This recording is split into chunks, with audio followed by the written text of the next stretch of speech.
For those of you who are just joining us, this is The Robust Opposition. With me tonight are Justin McCulca and Sharon Kelly, who are both writers for DeSmogBlog. And we have a two-part show.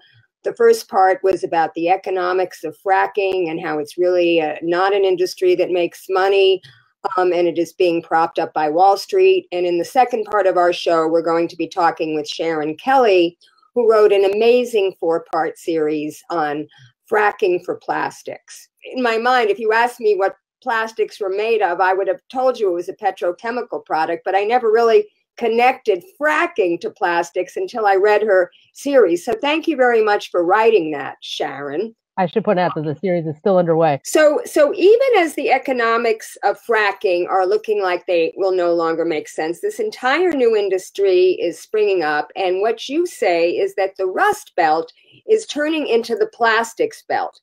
Tell us about the industry of this fracking for plastics and the various components that you outline in your very handy field guide, which was the last article. The shipping, the storage, the production, the different types of plastics, you know. Right. So in that field guide, we sort of take a look at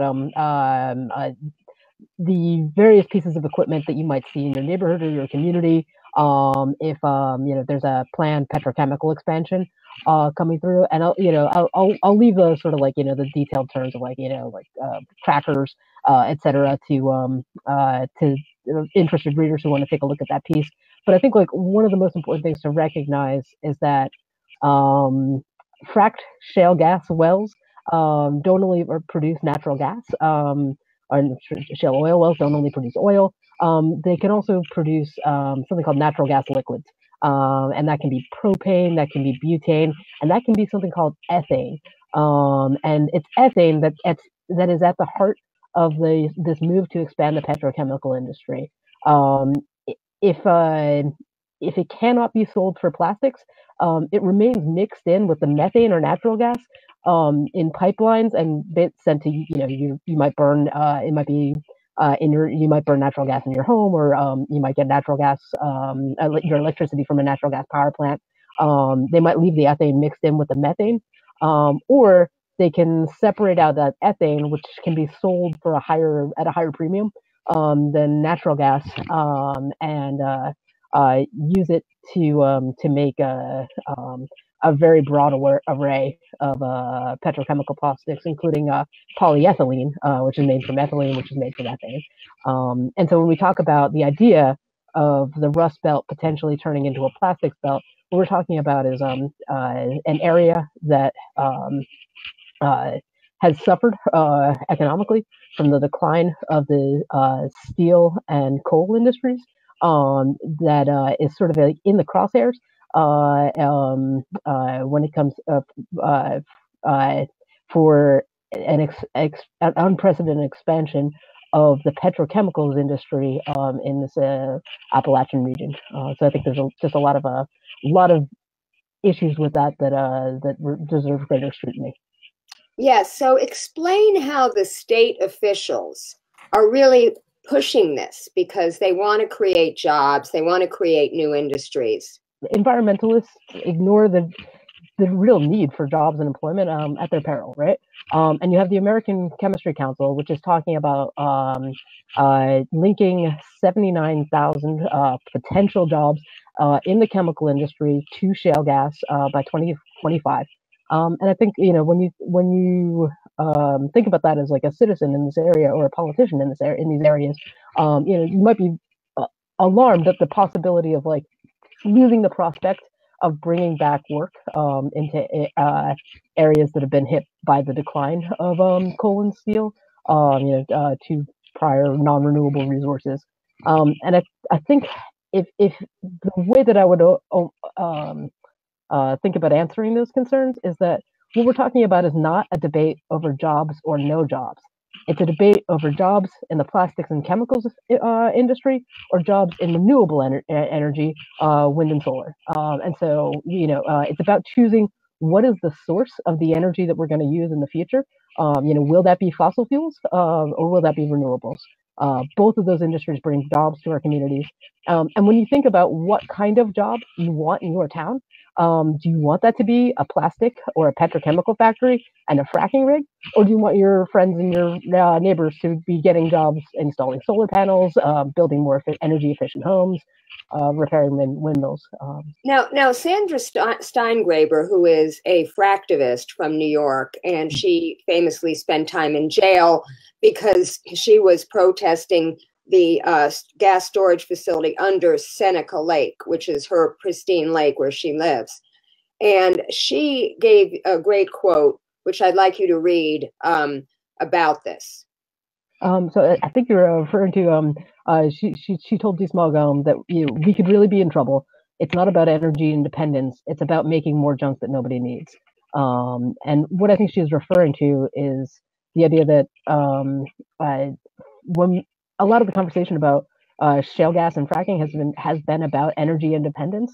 But when you're talking about using energy from fracking, natural gas from fracking to power petrochemical plants, when you're talking about using the raw materials from fracking, that ethane gas, that methane gas, butane, propane, etc., to make petrochemicals and plastics, it's a very different proposal. And the way that she also has put this sometimes is that the petrochemical industry solves a waste disposal issue for the natural gas industry. And so if you look at that ethane as what would otherwise be a waste product, it doesn't burn as efficiently as methane when it's left mixed in with the methane. By separating out that ethane, the natural gas drillers can sell that at a higher premium, and what you get at the end of the line is petrochemicals, and you get cheap plastics. And plastic is a real problem. I mean, we all know that it ends up in the oceans. There are these gyres that are like the size of Texas of plastic. Plastic is ending up in the bodies of seabirds. And plastic also has been linked to cancer, specifically breast cancer, because plastic has estrogen mimicking properties. This was about 10 years ago, because my son, who's now 25, was 5. And I was sitting in the car waiting for him and listening to Helen Caldicott on NPR. And she was saying that they were studying breast cancer cells at Tufts University. 1 week, the cells exploded exponentially, and they couldn't figure out what happened. Then they realized that was the week they went from glass Petri dishes to plastic. And at that point, I was a soccer mom. I wasn't an activist back then. And I read about how the water, you know, especially when it's warm, it leaches out into the water. And I saw those soccer moms bringing these plastic water bottles, you know, that they left in the trunks of their car heating up to all the soccer games. And I'm like, no. My son's going to be using a stainless steel canteen. Thank you very much. So plastic is a real problem. Now, talk about the areas that we're talking about, because you mentioned the Rust Belt, and we think of, you know, West Virginia, we think of, you know, Ohio, Pennsylvania, but you also talk in your article about Cancer Alley, which is the Gulf states like Texas and Louisiana. What's happening down there? You know, these are areas that have had a long-standing experience with the petrochemicals industry, and you know, of that $200 billion in investment in new infrastructure in the petrochemicals industry that the American Chemistry Council predicts, a huge chunk of that is the expansion of the petrochemicals industry along the Gulf Coast in areas that are already pretty hard hit by the health impacts from refineries and petrochemical plants.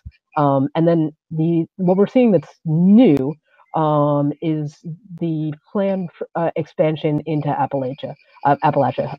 So, for example, Shell is building a $6 billion ethane cracker in Pennsylvania. That ethane cracker will be able to produce 3.5 billion pounds of polyethylene plastic a year, and to sort of go back to when you were talking about plastic bottles, plastic water bottles. One of the concerns here is that by encouraging the promotion of inexpensive plastics, what that does is that cheap plastic, like what that does is it creates an incentive for single-use plastics, and that's been sort of at the heart of a lot of the conversation around plastic use worldwide. And so, what you can really see is for the whole life cycle, where you're going from a shale gas well, a fracked well, all the way to a single-use plastic water bottle.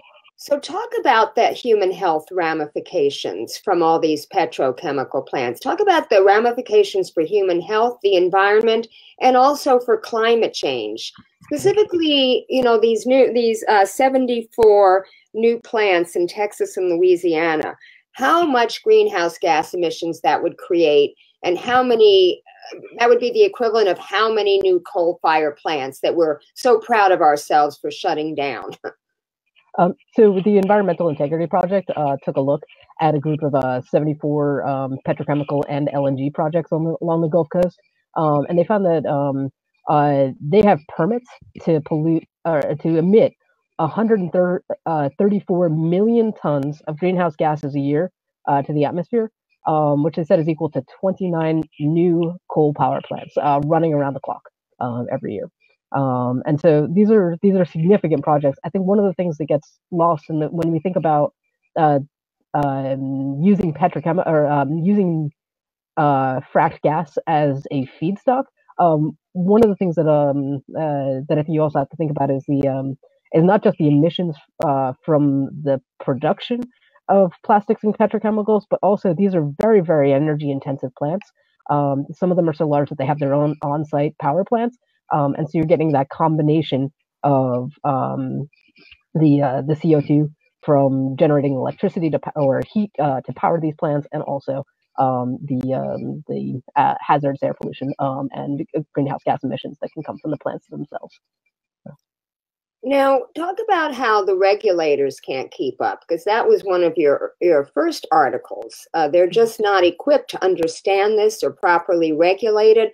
Talk about the regulation on the local, state, and federal level, if you can.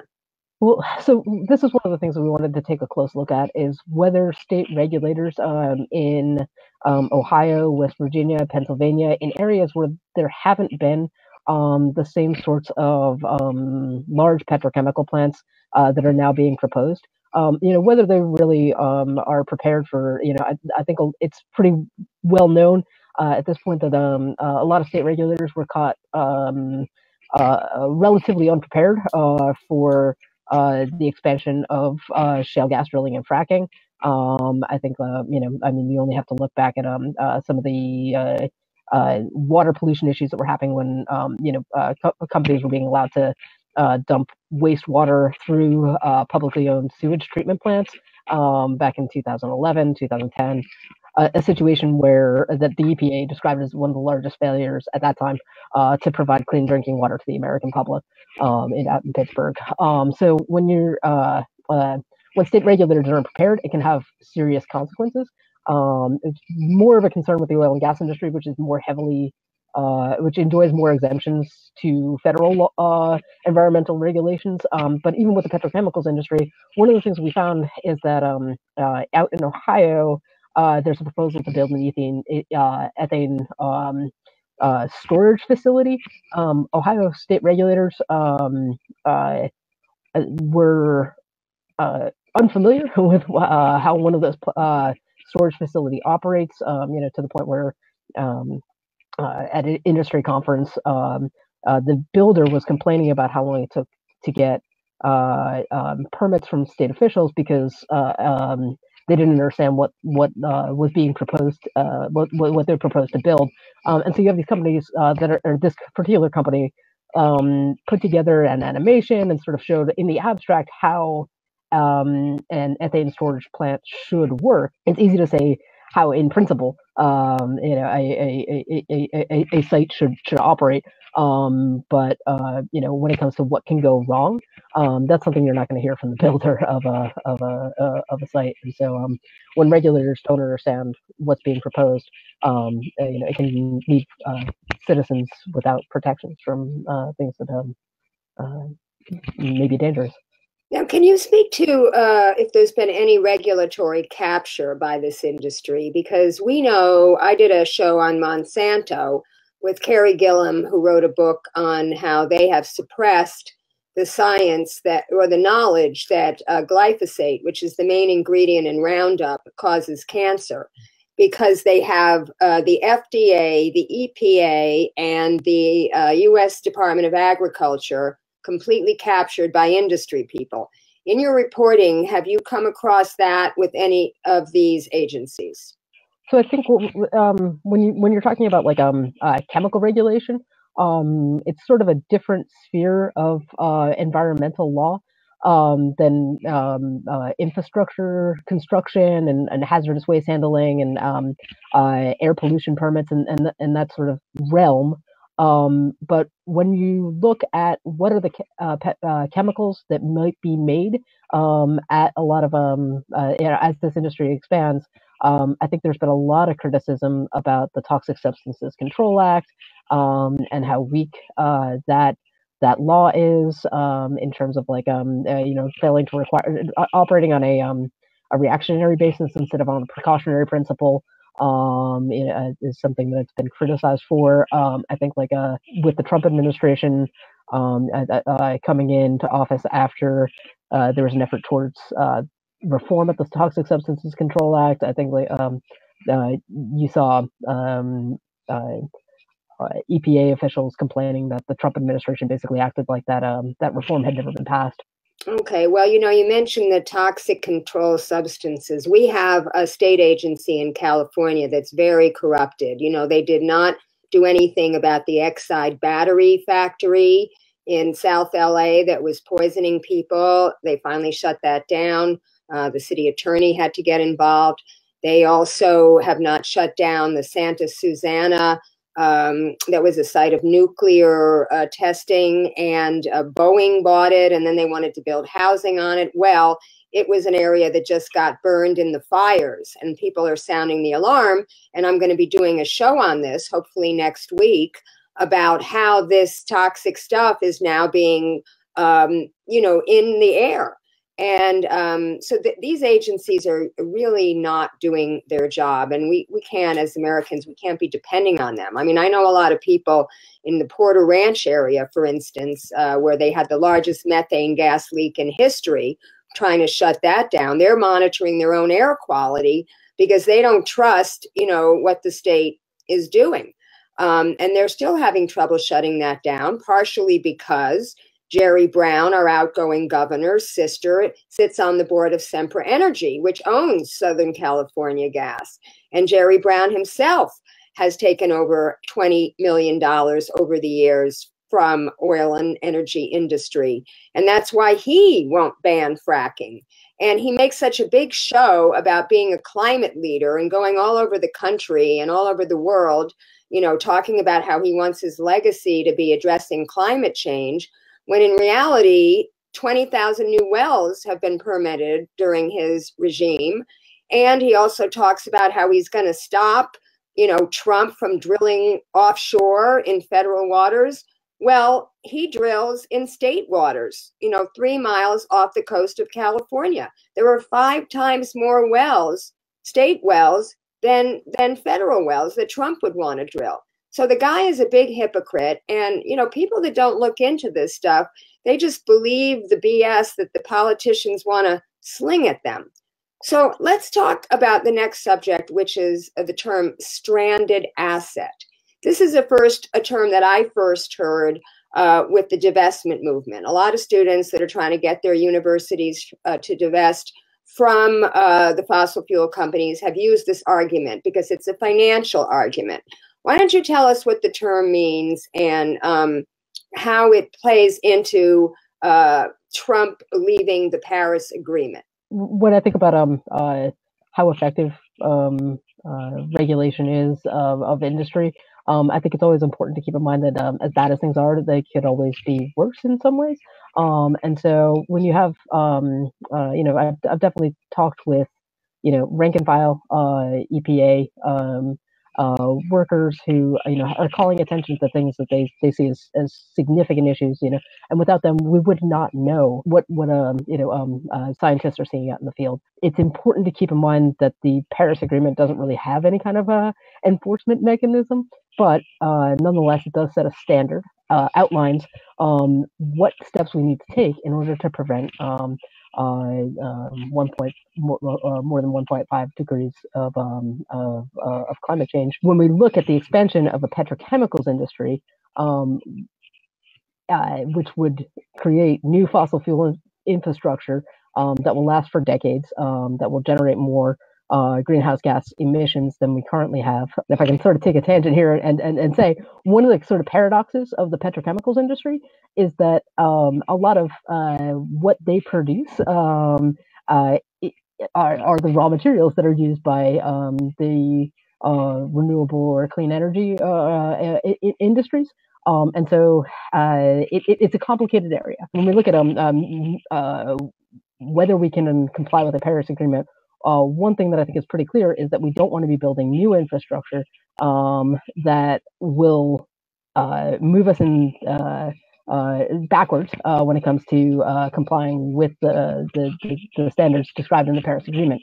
And so, as the listeners probably know, Trump announced that the U.S. would pull out of the Paris Agreement shortly after taking office.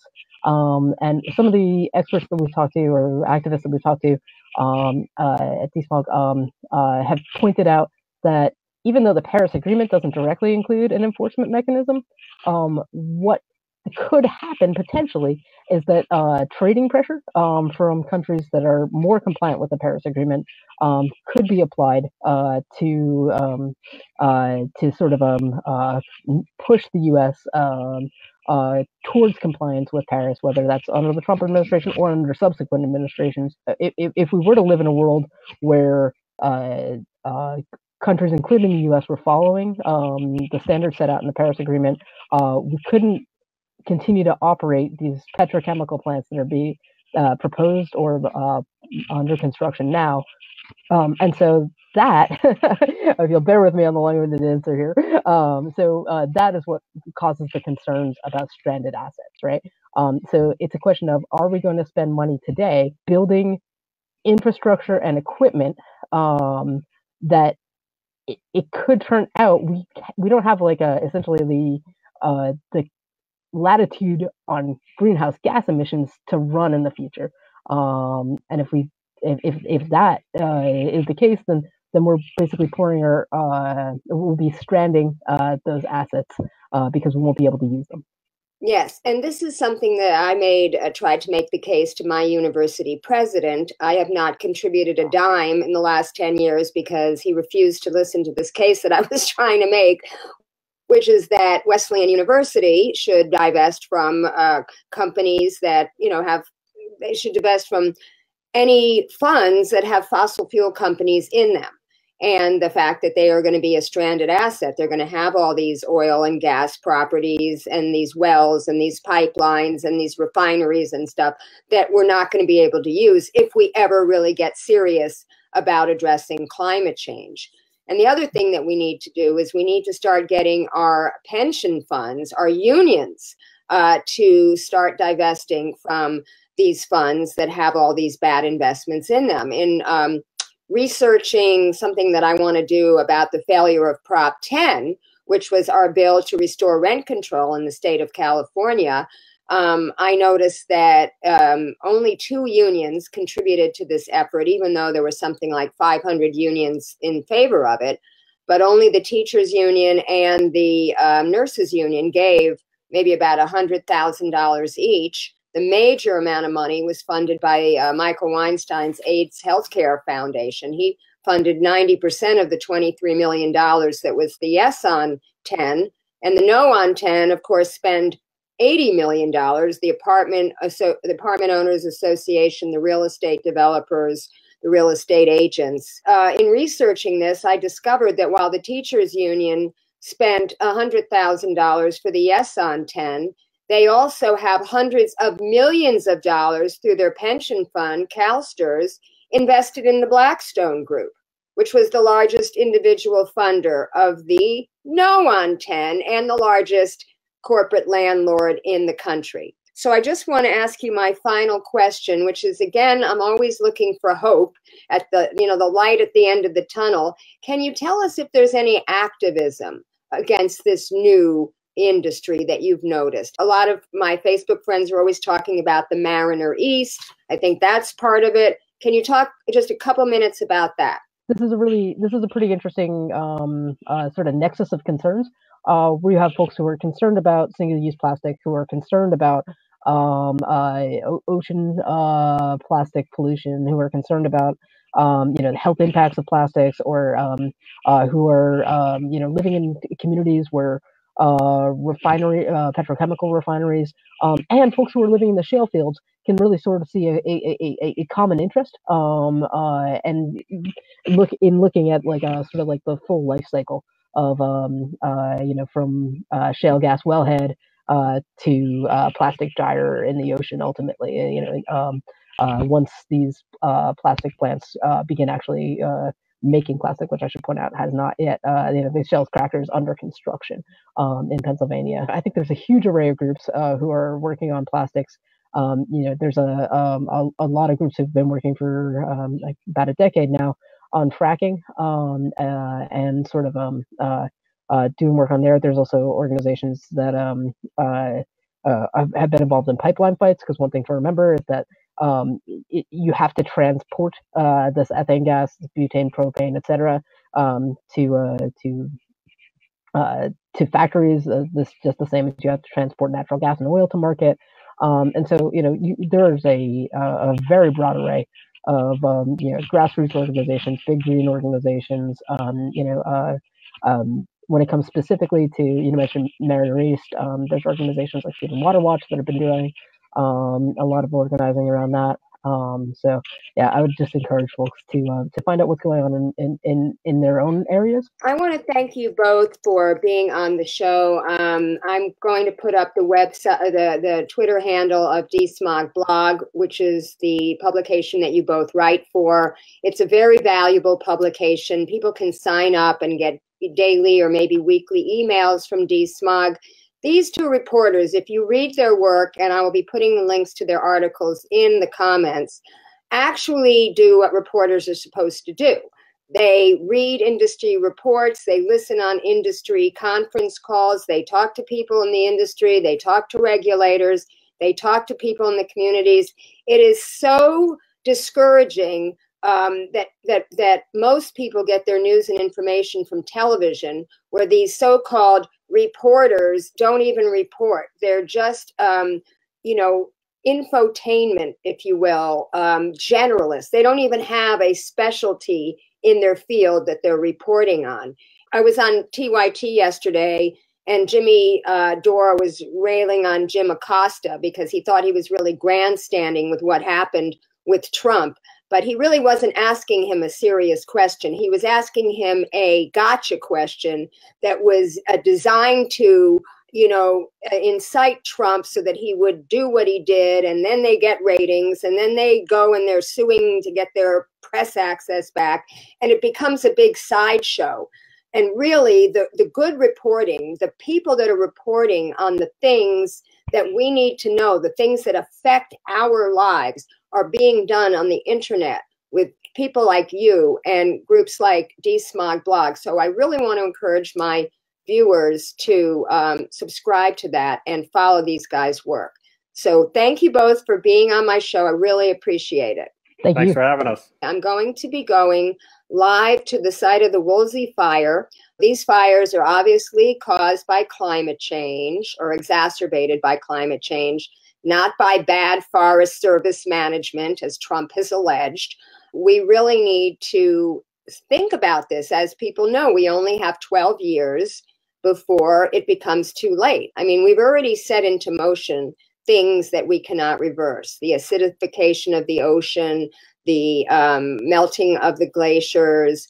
If the permafrost is released under the Arctic, that's going to put so much methane into the air. That's going to, just that right there is going to kill us. So we really have to become very serious about climate change. And I want to give a shout out to Alexandria Ocasio-Cortez, who joined those brave young people from the Sunrise Movement who were protesting in front of Nancy Pelosi's office to basically tell her that she's got to put climate change back into the agenda that the Democrats are going to work on now that they've taken over the Congress. I mean, it's mind-boggling to me that that was not number one on the agenda. It's a pretty good agenda. I talked about it yesterday on Aggressive Progressives, which, by the way, if you're not a subscriber to that, you can see it tomorrow. It's going to be on their YouTube channel, and you can see my debut performance as a guest on the show with Jimmy Dore, Steph Zamorano, and Stephen O. Please share the show and keep fighting.